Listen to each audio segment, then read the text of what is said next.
मन, मस्तिष्क और बाहुबल के सामर्थ्य से जीवन में उन्नति करने के लिए मार्गदर्शक समर्थ रामदास स्वामी के श्लोक, जिनका मैं हिंदी अनुवाद कर रही हूँ, आप लोग सुन तो रहे हैं, परंतु आपके कमेंट्स मुझे नहीं मिल रहे हैं।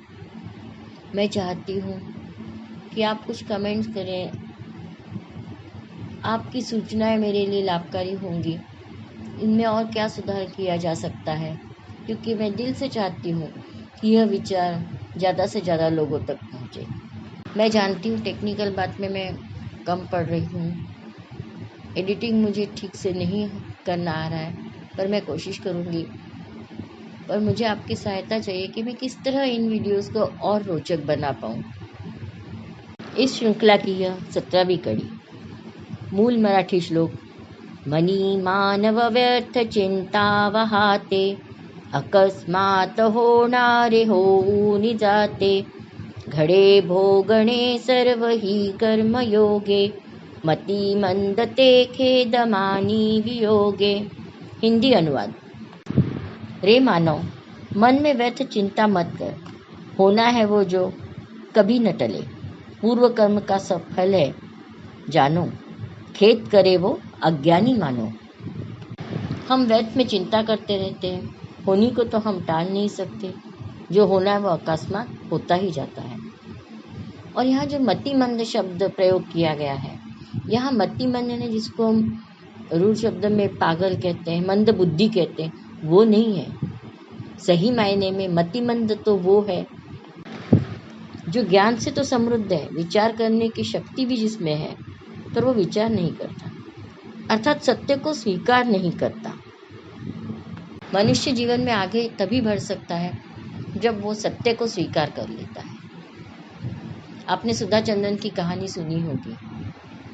वह एक बहुत बड़ी नृत्यांगना बनना चाहती थी, परंतु एक एक्सीडेंट में जब उसके पैर कट गए तो उसने सत्य को स्वीकार कर लिया कि अब मेरे पैर कट गए हैं और मुझे नृत्यांगना तो बनना ही है, पर जब पैर थे उस समय मैं जिस सरलता से नृत्यांगना बन सकती थी, उससे कई ज़्यादा मेहनत मुझे अब करनी पड़ेगी। इस सत्य को उसने स्वीकार किया और अपनी यात्रा चालू रखी, तभी वह एक सफल नृत्यांगना बन पाई।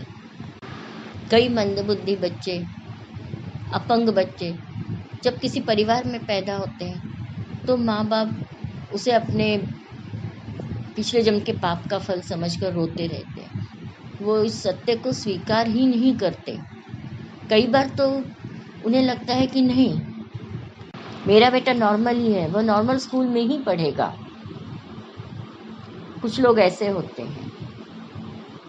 कुछ लोग हार मान के बैठ जाते हैं, परंतु जो सत्य को स्वीकार करता है कि भगवान ने कुछ कमी मेरे बेटे में दी है, पर उस पर मात की जा सकती है कड़ी मेहनत से, उस बच्चे में आत्मविश्वास जगाया जा सकता है।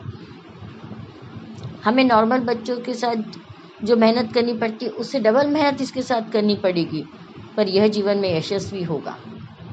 यह विश्वास रखें और उस तरह का व्यवहार करें कि जीवन में वो किस तरह एक नॉर्मल जिंदगी जी सकेगा।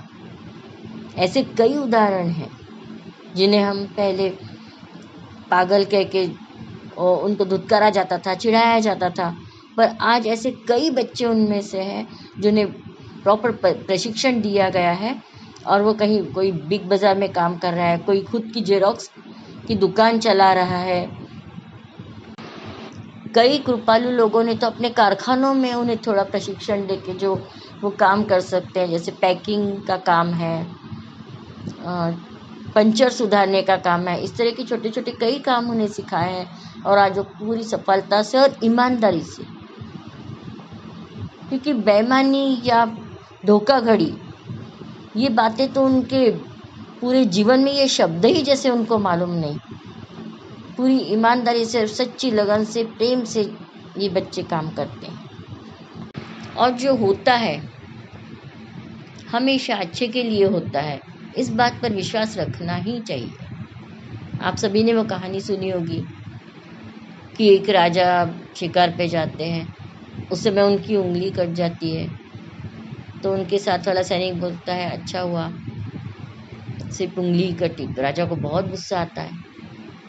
पर जब उस राजा को नर बलि देने वाले लोग पकड़ते हैं और जब नर बलि देने के लिए ले जाने लगते हैं, तो उस समय जब भगवान को नर बलि देना है तो वह व्यक्ति स्वस्थ रहना चाहिए, और इसकी तो उंगली कटी हुई है, इस नर बलि के लिए यह योग्य नहीं है। ऐसा कह के जब उन्हें छोड़ देते हैं, तब उन्हें महसूस होता है कि हाँ, मेरा उंगली का टूटना भी कितना अच्छा था। परिस्थिति का स्वीकार जीवन में सफलता की सबसे बड़ी कुंजी है। इस बात को स्वीकार कर हम सफलता की ओर एक कदम बढ़ाते हैं। जय जय रघुवीर समर्थ।